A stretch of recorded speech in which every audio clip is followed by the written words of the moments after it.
All right, welcome everybody. We are live. We are at Dr. Scott Walter is physically at the Humanoids Summit in Silicon Valley, and he's graciously allowed us to step in with him. He's going to show us around the actual facility, meet some of the most important experts out there and CEOs of humanoid robot companies. It is pretty big. This is one of the more important summits out there. Everybody seems to have arrived. Not sure if Tesla's there, but everyone else is certainly there. Welcome, Scott.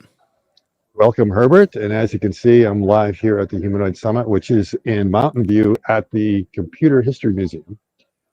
And we actually were a little bit late because it was overflow trying to get people through the door. So It's really well attended, way more. The auditorium where they're giving the talks is everyone's spilling out. And the first talk was very interesting. It was from Disney. And Disney is doing some very interesting things because their use case is so much different than everyone else. They have to do some groundbreaking type of simulations. So everything from their mechanisms have to be more complex because of character animation. So the result is they have to come up with better simulation techniques. So overall, it's a fascinating talk. And at some point, I want to do a deep dive on what Disney's doing because I think they're going to push simulation forward and reinforcement forward because their use case is different than everyone else. Right down to they have bots that are getting ready to or will be walking around in theme parks, just characters. And that's a challenge. You know why that's a challenge? It's the same challenge as the home bot, safety. Safety. Yeah, you got to think about that a little bit more. So, and they're going to be doing that very quick. So I think that's going to help because obviously they have to be very concerned about something like that. So yes, it's extremely well attended with people from all over the world. I'm going to take a walk just for a second in here into where the exhibitions are going on with some of the distributors. Actually, the big names aren't here displaying except some of the others. So we're in Silicon Valley, the home of Tesla, of 1X, and a Figure, and they're not here. Those three. Why do you think that is? Why is that? They don't want to show off. They don't what? Maybe. But as we walk around here, we can see. These guys. You know who these guys are? Yeah. That's Unitree. Unitree bots. Okay, they're here, and they're going to be walking around. Yeah. So we're going ahead and that. So yes, we get recognized here, Herbert. We get someone else. And yes. I watch your YouTube. Yeah. Okay. So we're UFB here. We have Unitrees and boosters, and we fight them. Yeah. In a fight club. Yes. So so that is like UFB. So it's basically what unified fighting bots. Yeah. Ultimate fighting bots. Ultimate fighting bots. Yeah. Ultimate fighting bots. That's why they're here. And of course, right now they're using Unitrees. Why are they using Unitrees? Herbert, any idea? I don't know. What do you mean? Because you can buy them? Yes, because you can buy them. Exactly. They're the only ones that are available yet. Yeah, and booster. So we're going to go in and we're going to take a look at that. So follow with me as I try to show a little bit of what's going on. You have to tell me whether I'm in frame or not. So I'm trying to be a cameraman and correspondent at the same time. But we're going to come right in here in the hall. And I think one of the first bots we want to see is going to be actually one I've been waiting to see live. Ooh, what's that one? I've not seen this one. It's Fourier, remember? Oh, Fourier. We've talked about Fourier before. Exactly. But I've never seen their bot. There you go. Fourier. Yeah, okay. See? Nice and soft and everything here. Yeah. So they've got a bot that is definitely something you wouldn't be afraid to be around. And I think you might remember when they came out. Yes. Yeah. And okay, so am I in the frame here? Yeah, I think you can see how tall I am, and you can see how tall it is. So it's a full-scale bot. We're not talking about a toy bot. And again, we're talking about something which is very safe. Yeah, it's kind of hard for me to get anything in the pinch points. Love the color of the actuators. It looks like rose gold or something like that. Yeah, absolutely beautiful looking bot. But you can see there's a lot of energy here. Many different bots from many different manufacturers as well as component suppliers. So harmonic drive, not surprised that they would be here because we talk about strain waves and harmonic drives as being very important to the actuation strategies in many of the humanoids. So there we go. Take a look at what actuators are going to be looking like. And Xipeng is here, but in Xiaopeng. video only. Yes. Okay. So I will be talking with them to find a little bit. I was hoping they would bring Iron or Iron Maiden, but at least they brought a crew to talk to. So I hope to interact with them a little bit later. But if you want to see another bot, Yes. right over here, these little guys here actually Yeah. Oh my made gosh. a house call the other day. This is Aaron Chen. Yeah, hi. Herbert, can you Hi. hear Aaron? Yes, I can. Hi, Aaron. Okay. And Aaron is, well, Yeah, I'm he's in one of the charge of the representatives. go-to-market for North America and South America Yeah. region for booster robotics. Yes. And so we got two sizes right now. So this is probably the original booster that we saw before. And now this one is scaled up a little bit. And we have a smaller guy here. We got showcase a round kick.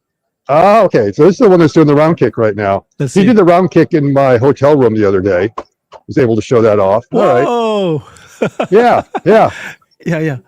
And some more Was that autonomous then, or was that a pre-programmed move? Basically, it's, yeah. How would you call it? Would you say that's autonomous or Ooh. it's, this is the achieved by imitation learning. it's imitation learning? Okay. So it's been trained, and you can just go ahead and trigger it to do that particular move when you want it to do it. That is correct. But also these movements are being also integrated into simulation with more reinforcement learning. So we Okay. can tell that it's not just closed. It's just closed. It's not fully a closed loop script.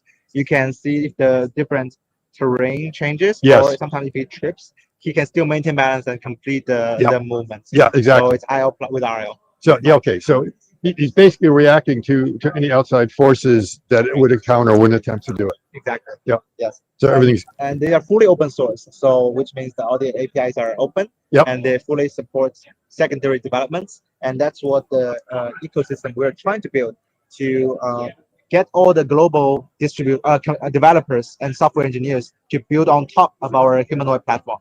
We provide a very good SDK. We're continuously prioritizing making better SDKs and better operating systems in the future. So developers are more willing to build their own agents on our humanoid platforms. yeah. Okay. So the biggest problem for researchers out there is they don't have a platform to develop on.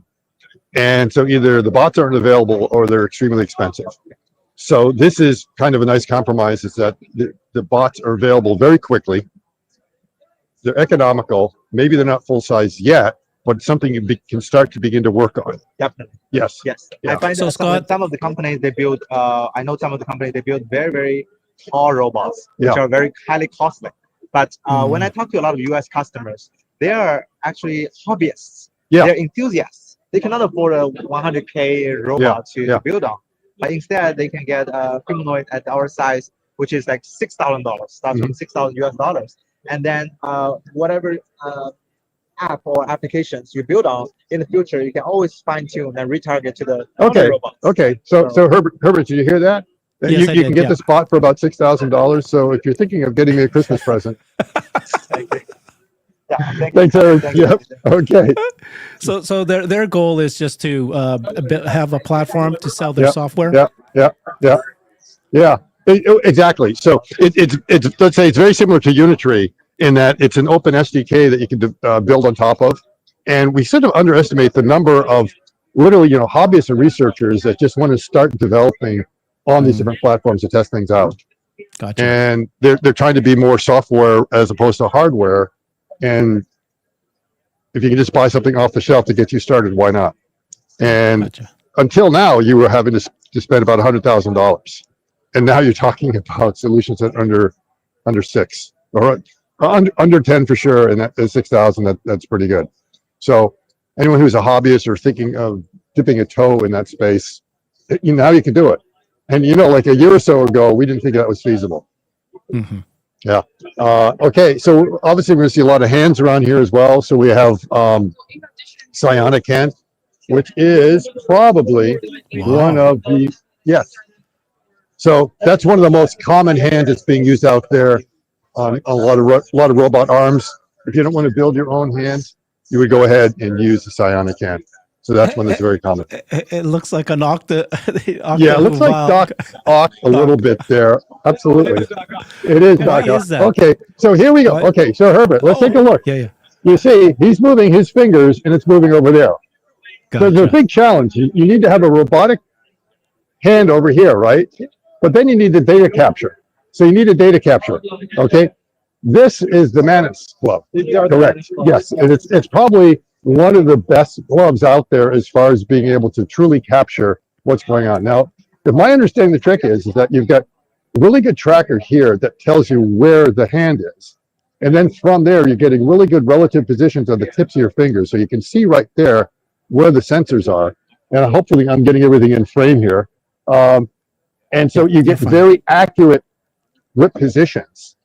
And they just use that to do some inverse kinematics. So I think you do a little bit of calibration to each user. Yes. What's amazing is if you use these gloves enough times, you can take these sensors out and throw this in the wash. Yep. So the gloves are washable. Yes. Yes. Gotcha. Yeah. Now I assume the color coding is because you're able to take these things out and put them back in. It helps you to make sure you put them on the right side. Yeah. Yeah. So part of that help, and you can tell the left and the right. So you can go ahead and see the movements that are happening here, and then the tracking is happening there. Not bad. You're going to do two things right here. You need to be able to capture the data, and then you need to have a hand that can actually do the same thing. Exactly. So the thing is, we can actually use a camera to control it. Yes. Yes. So they have. Okay. See again. This is an example that everyone needs a platform to work to build on, right? So they've got the hand. You can go ahead and put the hand on someone else's bot. In this case, of course, Unitree, because it's one of the few bots you could actually buy. Understood. Let's see. Does it work? Yeah. Okay. So this is Unitree's G1 humanoid robot. Yep. So we modified the end so that you can actually have the R hands attached to it. And we're communicating through the same ports that are on the robot itself, so that are getting through the robot. And so what Dale's going to do here is he's going to connect to the robot, and once he gets that all set up, you'll actually be able to lift. He'll lift his arm up, and then you'll be able to control the hand that's on there. Just so he's going to wait team, and then he's going to lift this arm up. All right. And then all you'll have to do is if you put your left hand in front of the camera. So take your left hand and put it in front of the camera, and then back it up just a little bit so you can see your full hand, and then try bending your finger. Maybe go back. Okay. So just using a camera, we're going to be tracking my hand right now. Let me know if you can see that, Herbert. I'll get that I can see it. Yep, okay, so you can see the kinematic structure, the red fingers that are on there. I can't see the hand moving though. Can you move the angle a little bit so we can see the hand move? Can you see the actual hand? Oh yeah, okay, gotcha. Yeah, now I see it. Got it. And now fingers are moving. Yes. Okay, so let's see. Vulcan.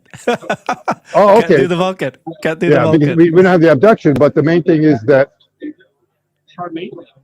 And so we got flexion, extension, all 5 fingers, and then thumb opposition. And then so the thumb opposition that's there. The main thing is like the reaction time. Yeah, pretty good. Yeah, it is really pretty good. And then let's see if I can get one fingertip there, get something else, and we kind of get it on out. Get a pinch.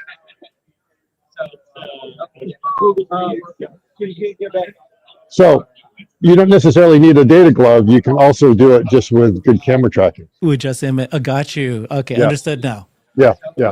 Wow. So do you think that's what Tesla would do as well and figure instead of using data gloves? Because we know Sunday Robotics believes. Yeah.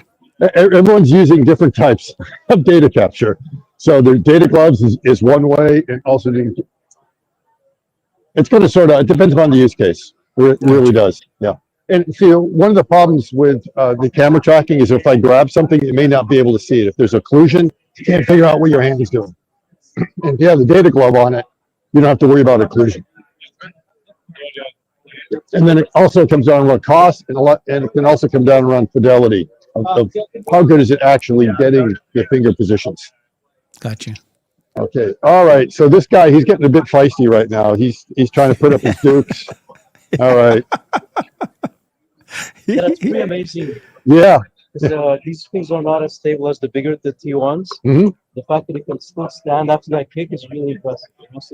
Oh, you can kick it down and it'll stand up? Yeah. Oh, yeah. Of course, you can kick all the bots. and then they seem to want to stay up.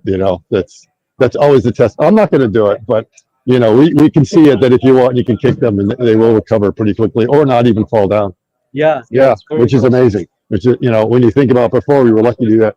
So we'll come back to maybe Xipeng at some point, but let's see if we can find some more hardware around here.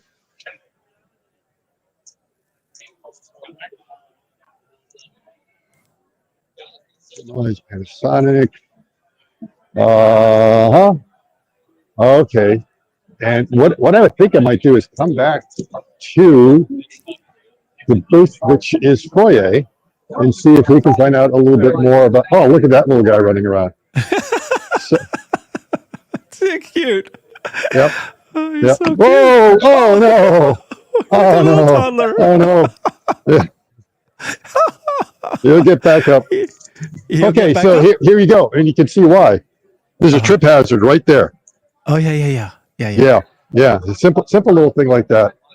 But he'll recover and get back up, I'm sure. There we go. Oh, that's so funny. All right. That's so cute.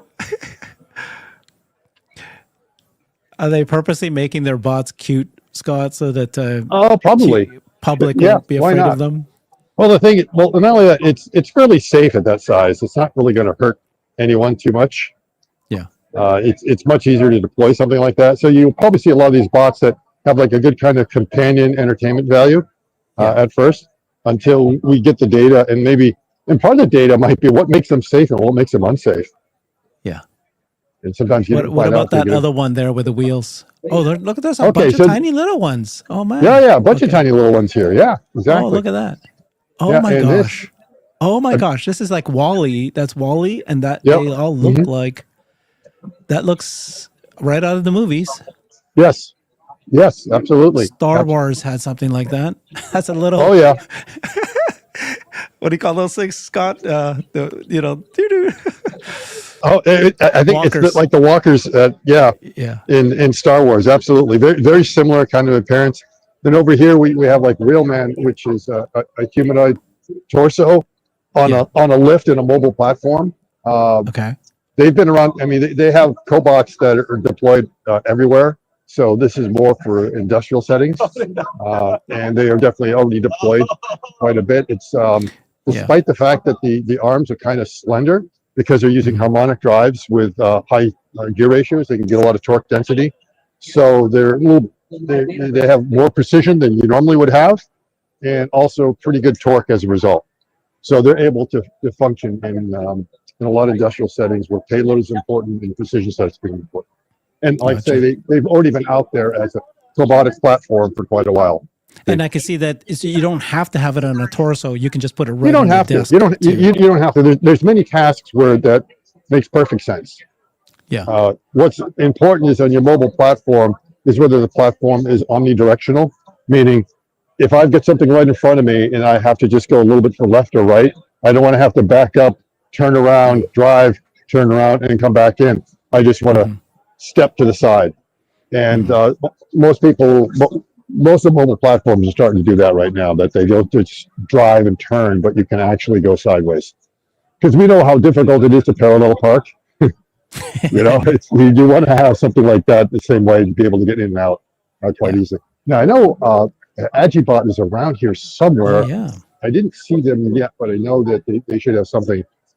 They've also, I think they recently announced over 5,000 sort of humanoid type robots that have been deployed of different form factors, stuff like that, just not the pure humanoid, but that's quite an achievement, hitting a number like 5,000. So again, what do you think of the GR-3?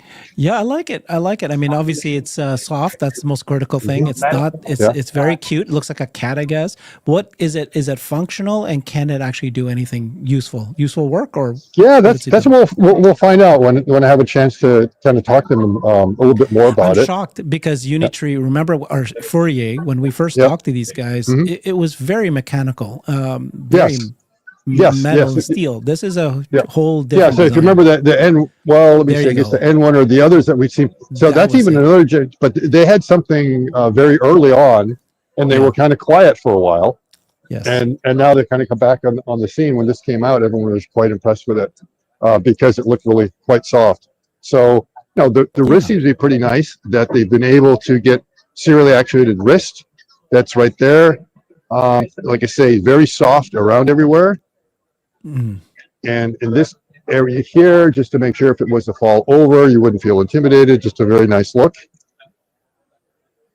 And It's the scaled first up. one I've seen that has kind of this collar that protects the neck, Mhm, and so the mhm. head doesn't come off easily. That kind of makes Yes. sense, actually, doesn't it? Yeah, and look how strong this angle is here. This is the dihedral angle that they use to get away from the singularity. And it's kind of exposed. You can kind of see that it's really there. They're kind of proud to show that off. Mhm.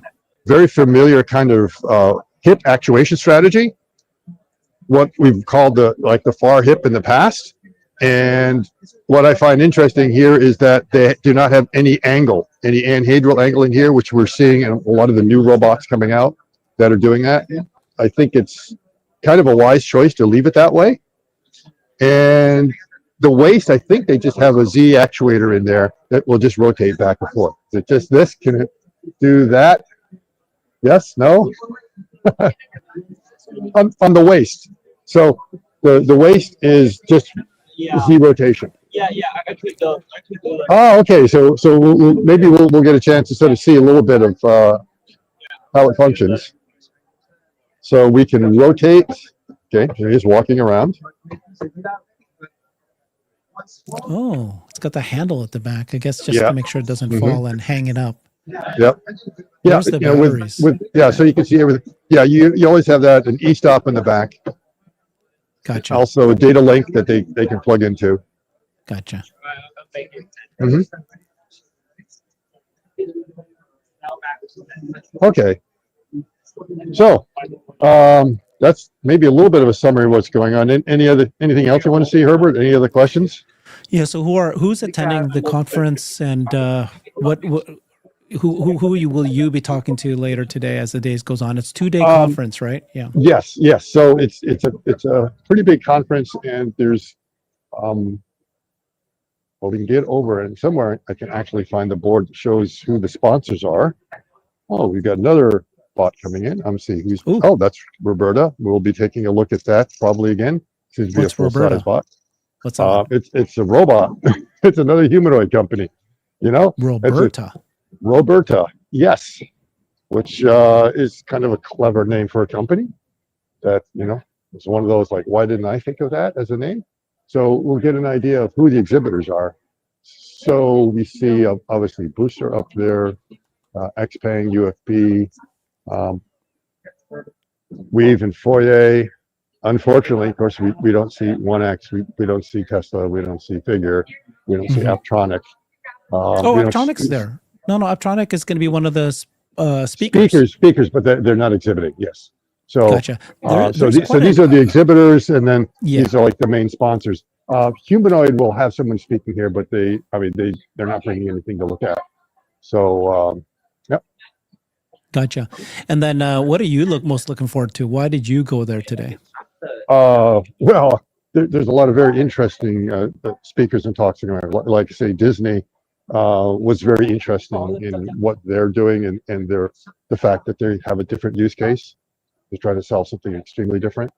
And I've just been going down, everything from how to scale, what are the challenges in the humanoid space.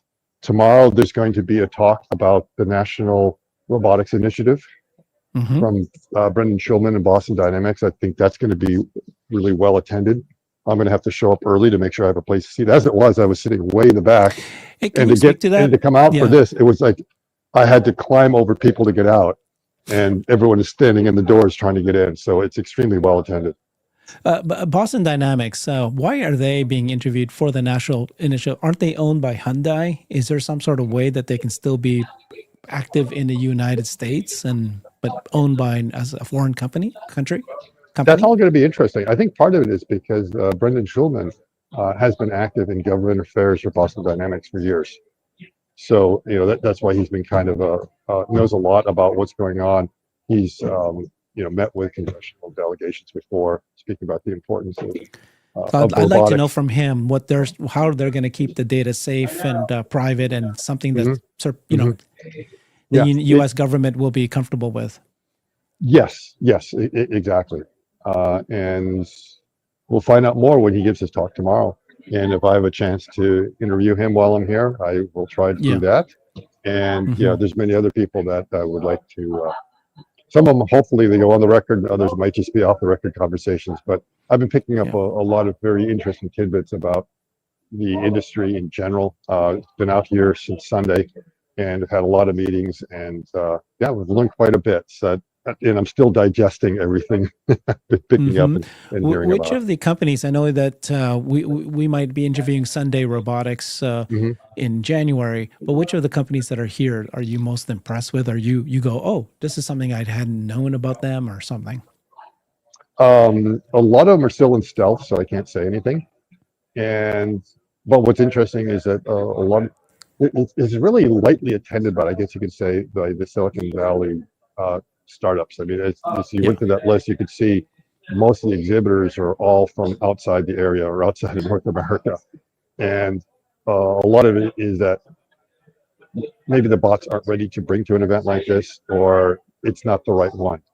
So NeurIPS, which was in San Diego last week, Right. was Yeah. really well attended down there as well. That was kind of an AI conference, and a lot of researchers were presenting their papers down there. Well, I guess they So went there like to Google, yeah, recruit. Google They're DeepMind there was to down there, recruit. Tesla was down there. Yes, part of it was Recruiting. recruiting. Yes, and they Yeah. were showing quite a bit. So here it's a little bit different. It's more of industry kind of getting a look to find out what's the state of humanoids, and in many cases, there are people in the supply chain that are here to see what they could do to help in the scaling up of the humanoids. Yeah. Part of it is like, is this a legitimate space that we should be thinking about ramping up to everything from companies that are looking at different materials, like different plastics that can be used to reduce the mass of the bots, to those who will have some sort of role in the actuators Yeah. and reducers. So people who are gear manufacturers who are wondering, uh, should we devote a lot of resources in this space? Yeah. Because the supply chain needs are going to be huge, but if it turns out it's a bubble, do we scale up for some? So everyone's coming here to really get a sense. Are the Is this factories in legit? China here? Because I've heard that Tesla went into China. They actually visited some of the factories for the robotics supply chain, some of the parts that they might want to get. And then they actually visited them for a week just last week. Are there any of them here, any of those guys, except for the Harmonics Yeah, I drive think they guys, are. right? Yes, I think there probably are a few here. Harmonic Drive is out of Japan. Yeah. And there do seem to be some other suppliers here that I haven't really had the time to go through and in depth and find a little bit more. And when I do, then I'll have a little bit more to report back on. So yeah, that's just an early taste of what's going on. It's a 2-day summit. Oh, this is the other thing you should know. Tomorrow is 12/12. Do you know what 12/12 is? December 12th, 12/12. No. It is International Humanoid Robot Day. Who came up with that? Since when? Actually, the organizers of this, and they're trying to make it a thing. I think it might be the second Do you like it? International Humanoid Robot Day. So, 12, just, 12. so go to your Hallmark store and make sure to buy a card and send it Sure. to your favorite humanoid. That's what I'll give you for a gift, a card that says Happy 12/12. You can always celebrate it by, getting a humanoid. That's another thing. Scott, are you in line for any beta testing of any robot? I'm in line like everyone else. So, when you went to the 1X You bought site, the 1X. Yeah, I well, I got didn't. one. I put the deposit down. We Yeah. have to wait and see. Yeah. And then Sunday Robotics also had the same thing. That So you can go in and put yourself on the list. You put yourself on the list of that one? Yeah, Okay. yeah, along with like probably 10, 20,000 other people. I think 1X, it might be over 40,000 people put in a pre-order. Okay. So you want $6,000 to buy that little guy. What would you do with it, Scott? What would you do? You'd make code. What would you break I it don't know. apart? What would you do with it? Like, I'm not a software guy. And so, but Yeah. it'd be interesting to, I mean, obviously I'd love to learn how to train it and all that and make it do a certain task, but, I'm not going to push the industry any forward like you could, so it's just for a toy for me if I had it. Yeah, first it'd be interesting to analyze how everything works, what the SDK is like, how difficult is it to start creating policies and getting it down there. So there's Good. definitely a lot of learnings you can have just by seeing what the state of the industry is by playing with the hardware that's available. All right. Thank you so much, Scott. Appreciate it. You take time off your day. Thank you for giving us an update. This is the Humanoid Summit live with Dr. Scott Walter, and we got to see a little bit of the people exhibiting, but it's the big things that are happening are the lectures, the conference speakers. Yeah. So tell us what happened then. Yeah. Thanks, Scott. So let me see if we can close out with maybe, yep, we've got a humanoid in the background, and we've Yeah, also love got it. the okay. And you're the human. Yep, See you later. exactly. Chat Bye. with you later. Yep. Bye now.